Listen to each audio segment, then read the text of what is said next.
जावेद साहब, इसरार साहब, अशफाक साहब और ज़करिया साहब, आप लोगों के माध्यम से मैं उन तमाम दलितों का, चाहे उनका संबंध किसी भी मजहब से, धर्म से हो, जो दलित है, दबे कुचले हैं, उनको ये आपके माध्यम से बताना चाहता हूँ कि 14 अप्रैल और 15 अप्रैल की क्या मौत है। 14 अप्रैल को बाबा साहब अम्बेडकर का जन्म दिवस है, उसी प्रकार बाबा यकूम अली हुसैन आसिम बिहारी का जन्म दिवस जो है वो पैदाइश 15 अप्रैल है।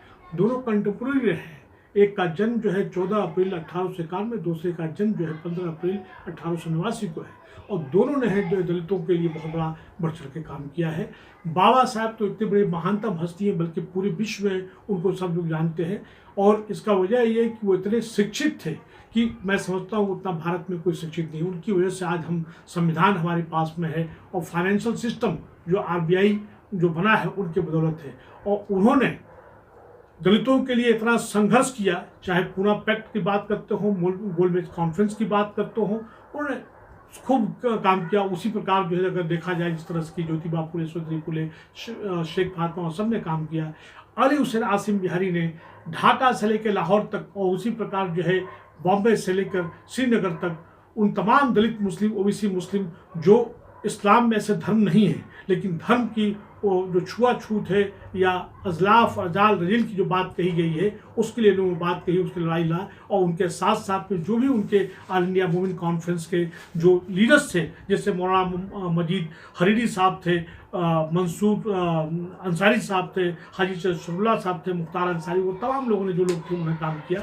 मैं यहाँ पे इस मौके पर ये चाहता हूँ कि जो इन तमाम जो महानतम हस्तियाँ हैं, जो उनका संदेश है कि हमारे आने वाली जनरेशन को शिक्षित होने की जो उन्होंने बात कही कि एजुकेट, शिक्षित बनो, संगठित बनो, और फिर उसके बाद अपने अधिकारों के लिए स्ट्रगल करो, संघर्ष को, और संघर्ष के साथ साथ में कभी मत बैठो। जो हमारे जो समाज जो वंचित वर्ग है, जिनके साथ में डिस्ट्रीब्यूशन होता है, डिप्राइवेशन होता है, इन्वेशन की बात होती है, उनको चाहिए कि प्लान करके संघर्ष करना की जरूरत है। मैं आप तमाम अखबार नवीस या पत्रकार साथियों के माध्यम से ये बताना चाहता हूँ कि 14 और 15 अप्रैल को इस प्रकार इसको मनाया जाए कि इनका संदेश जो है, इनका मैसेज जो है, इनका पैगाम जो है जन जन तक, बच्चों तक पहुँच जाए। और ख़ास करके जो भी दलित है, चाहे उसका संबंध किसी भी जात धर्म से क्यों ना हो, उनका संदेश को वहाँ तक पहुँचाया जाए।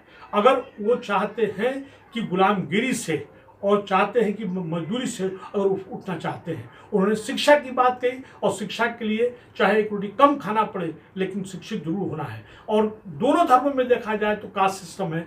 बाबा साहब ने तो एनिहिलेशन ऑफ कास्ट की किताब लिखी। इसी तरह से अली हुसैन आसिम बिहारी साहब ने भी पूरा संघर्ष किया कि इस्लाम में तो कास्ट सिस्टम है ही नहीं, लेकिन अरजाल, अजलाफ, रजील की बात कही गई, अशरफिया तबका की बात कही गई है। इसके लिए हमको संघर्ष करना है। मैं एक बात यहीं पे बता दूं कि कन्फ्यूशस ने कहा था, study the past if you want to define your future. अगर फ्यूचर को संवारना है तो अपने पास्ट कल्चर को और उसकी हिस्ट्री को जानना समझना बहुत जरूरी है, वरना नहीं तो हमारे आने वाली जनरेशन गुलामगिरी और गुलामगिरी सरकत की आ रही है, वो होती रहेगी। मैं अपनी बात को ख़त्म करने से पहले ये चाहता हूँ कि आप लोग 14 और 15 अप्रैल को दोनों एक साथ उसको मनाया जाए, और साथ साथ बाबा साहब का जो पैगाम है मैं ये पढ़ कर सुनाना चाहता हूँ कि जिस समाज का इतिहास नहीं होता, वो समाज कभी भी शासक नहीं बन सकता, और उसके जिस समाज में शिक्षा नहीं है, वो कभी भी वो शासक नहीं बन सकता। इसलिए जरूरी है कि शिक्षित होने के बाद उसमें पॉलिटिकल अवेयरनेस आनी चाहिए। पॉलिटिकल अवेयरनेस के साथ साथ उसमें सामाजिक अवेयरनेस आनी चाहिए, सामाजिक जागरूकता और राजनीतिक जागरूकता आना चाहिए,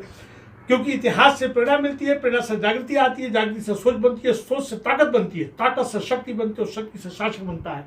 इन तमाम चीज़ों के साथ में हम लोग को अपने आने वाली पीढ़ी को बताना है। और इन्हीं सब चीज़ों के साथ एक बार फिर कि बाबा साहब का संदेश, अली हुसैन आसिम बिहारी साहब का पैगाम जन जन तक, गाँव तक, निचले तबके तक, और जो लोग वंचित हों ताकि वो शिक्षित हों, वहाँ तक पहुँचाया था। आप सबका बहुत बहुत धन्यवाद। थैंक यू वेरी मच, बहुत बहुत शुक्रिया।